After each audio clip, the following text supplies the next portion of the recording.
Now, we've talked a little bit about it, and hopefully you've gained some insights into the PRIA's new evaluation model and the reasons why it is a little bit different. But of course, the model is only a piece of paper. It's only a drawing. The real richness of the PRIA's evaluation framework is if we start to scroll down on this particular model, because we are not just giving you a model. Right underneath the model, the inputs, the activities, the outputs, we've provided what we're calling an implementation matrix. So implementation is a key word. How do you actually implement this particular model? And that means what happens at each stage? What measurement do I do at each stage? What are the relevant methods at each stage? So if we just travel down this page, immediately underneath we see we've got here the stages, the inputs, the activities, the outputs, the outcomes, and the impact. Straight away, to pick up on an earlier point I've made about the language in communication. Some people talk about outtakes. So where are outtakes on this model?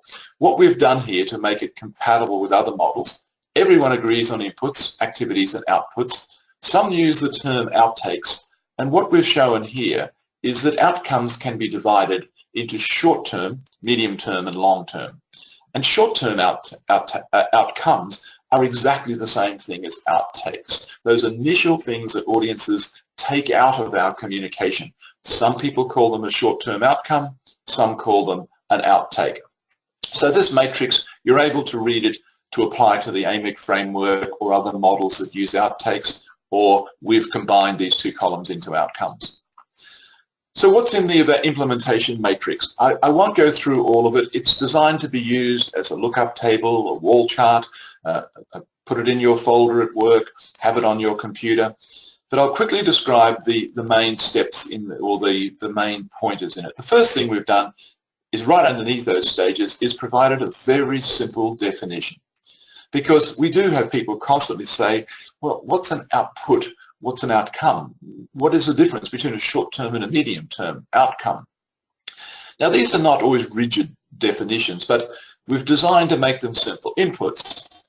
What is needed to plan and prepare communication? And right underneath that, we say, in common language, these are the key steps of planning and preparation. That's what we're talking about at inputs.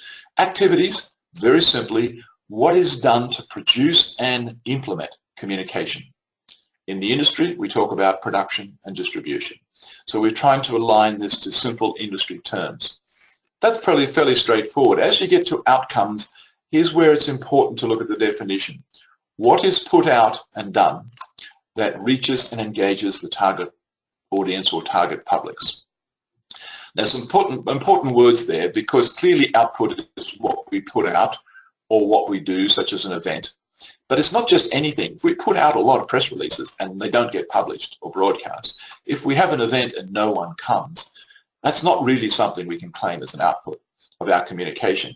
So the important words here is what is put out or done that reaches and engages the target publics. So we're talking about exposure of the audience to our messages. We're talking about reception. These are the key stages. So there's a simple definition, so we know clearly what's output. And again, as I've mentioned in the past in many places, these three stages are all things we do. We, the communicators. We produce the inputs, we produce the activities, and we put out the outputs. From here on in the model, we switch to the audience, because outcomes and impacts occur within the audience. So that's a very easy way to understand the changeover, the switch. We move from what we're producing and putting out, and as we move to outcomes, it's all about what is happening within the target audience, within the target publics.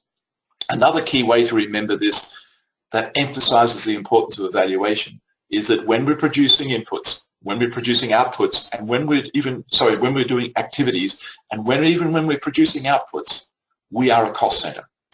When we are achieving outcomes and impact, we become a value-adding center in our organization. And I emphasize that because there's a lot of evaluation done at the activity and the output level.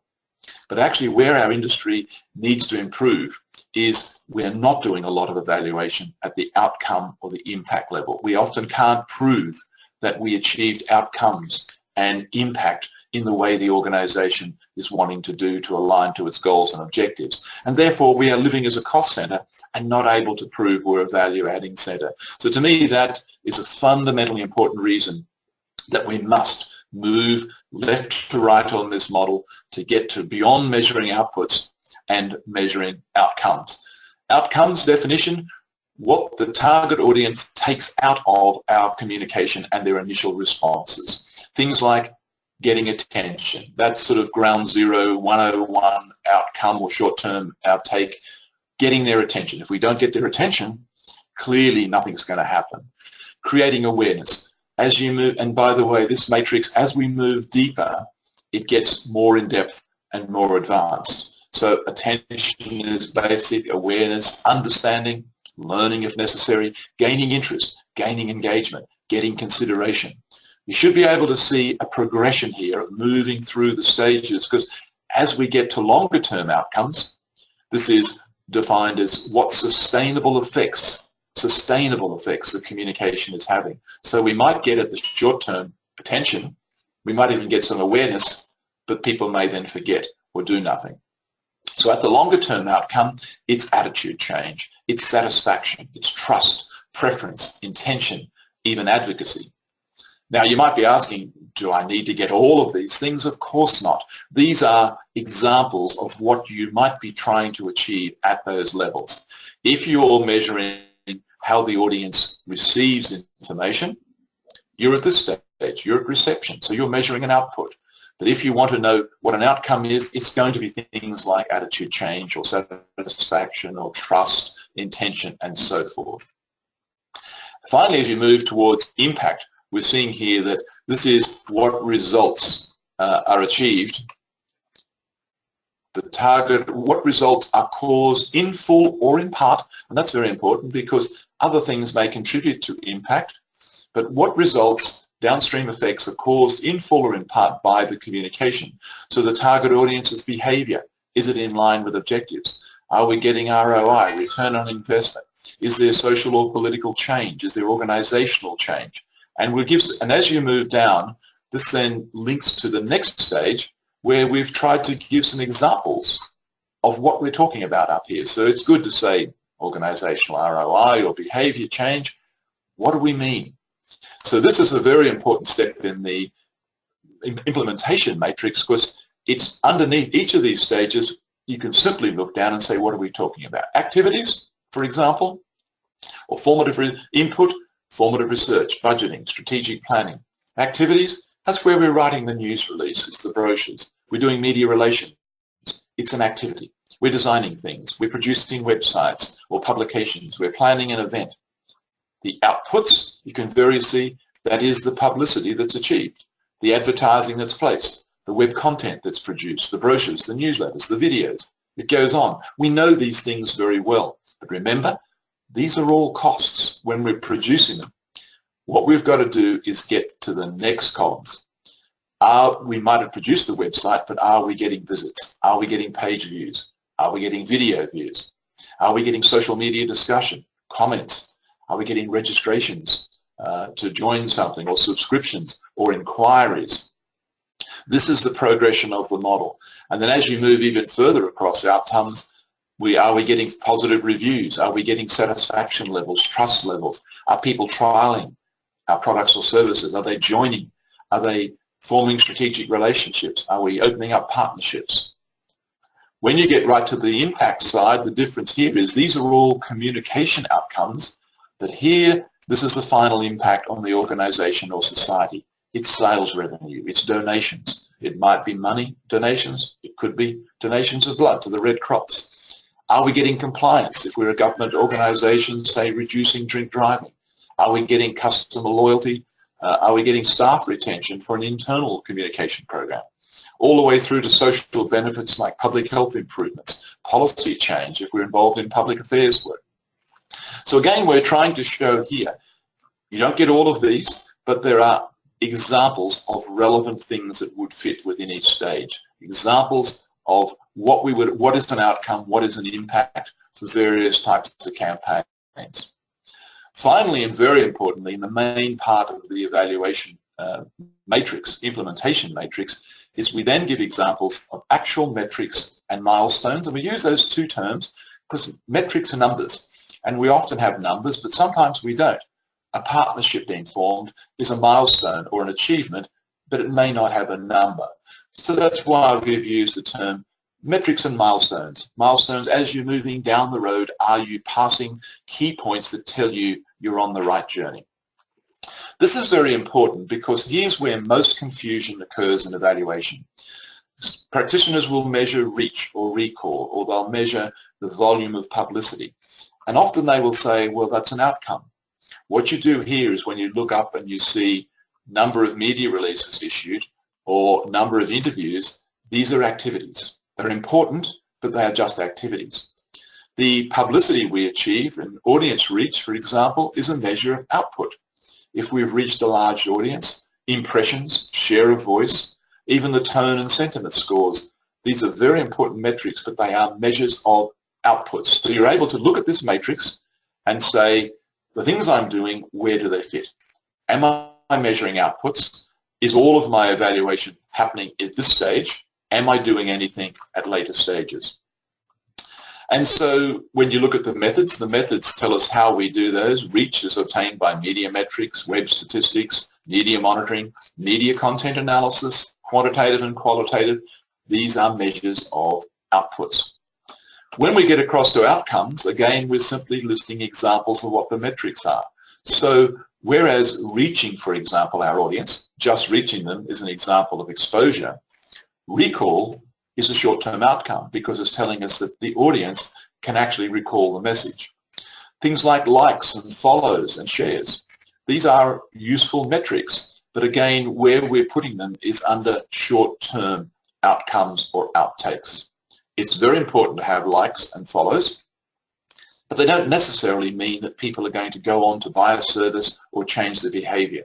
It's important to recognize that most failings in evaluation are using the wrong metric at the wrong stage, or using a good metric but simply using it at the wrong stage, such as using likes and follows to say we've achieved impact. Likes and follows are a good short-term outcome. Yes, it's showing the audience is responding. Same with awareness, inquiries, registrations, subscribers. These are all useful metrics. But as you move across the matrix, and the way to read this matrix, I should say, is very simply, we want to travel left to right. So this is what we call a terminal anchor matrix. Most matrix we measure the ultimate point is the top right. Terminal anchor comes from the phrase, those of you who've done print design and advertising will know that readers read across text and they leave at the bottom right. The terminal anchor is the final point, and that's why logos are often put at the bottom right of the page. It's a key point. So this is a terminal anchor matrix. The ultimate point is to travel down the matrix to ideally the bottom right. But what we've arranged here is to say the important thing is to get as far to the right as possible. And you may not always get all the way to the right. That's a fact of life. But at least try to get beyond outputs to short-term outcomes, maybe to long-term outcomes, and sometimes to impact. The second way to read the matrix is top to bottom. Start with, at these levels, the basic metrics and milestones, such as number of media releases or the audience reach or impressions, but try to go deeper. Deeper in the matrix takes you into, at the output level, click-throughs, unique visitors, cost per click, cost per view, whereas at the outcome level, going deeper means we're measuring actual inquiries, registrations, subscribers. We could be measuring employee satisfaction, trust, reduced criticism, endorsements, sign-ups. When we get to impact, we're measuring sales, reduced road toll, customer retention, employee retention, positive opinion, public support, policy approval. We're measuring things that occur as a result. So I won't spend more time and bore you with all the details of the matrix. It's a complicated document. It's not meant to be read as a text. It's a lookup table. It's a wall chart. And it should be very, very useful because it lists under inputs, activities, outputs, outcomes and impact. It gives you definitions. It gives you examples of what we're talking about, what would fit there, and then very importantly, it gives you examples of actual metrics that apply and the methods that can then get those metrics. So reach, which is a milestone, can be gained by media metrics. Recall rates, etc., customer satisfaction. When you get down into this corner, the final area, we're talking about advanced qualitative social media analysis and content analysis, database statistics, trend data.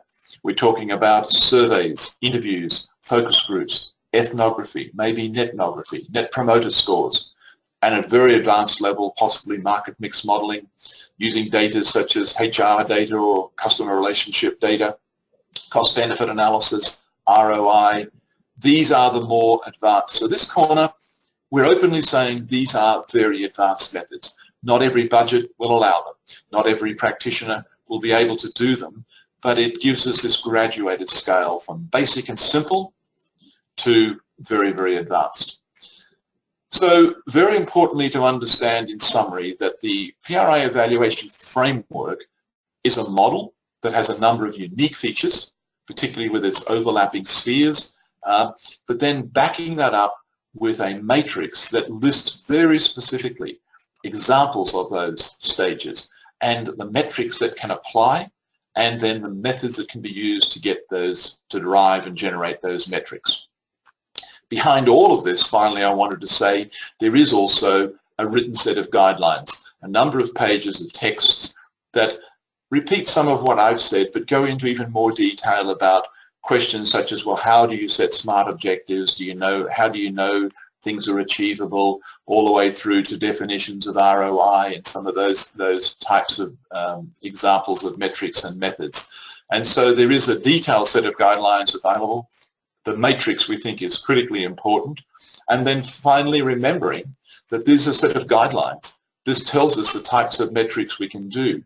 When we have gathered those, if you have generated these metrics, of course you can then log into the AMEC framework online and you can report those metrics and print out a very simple overview of your evaluation program using the AMEC online tool, which is an excellent tool to enable you to progressively enter this data. So that's a very quick tour of the PRIA evaluation model. I hope it's useful to you. We're always happy to take questions, comments, feedback as we go on this important journey to not only measure our activities and our outputs and show that we're efficiently acting as a cost center, but very importantly, showing that we can be a value-adding center in our organization, producing outcomes and impact, and being able to prove that with strong, substantial empirical data. Thank you.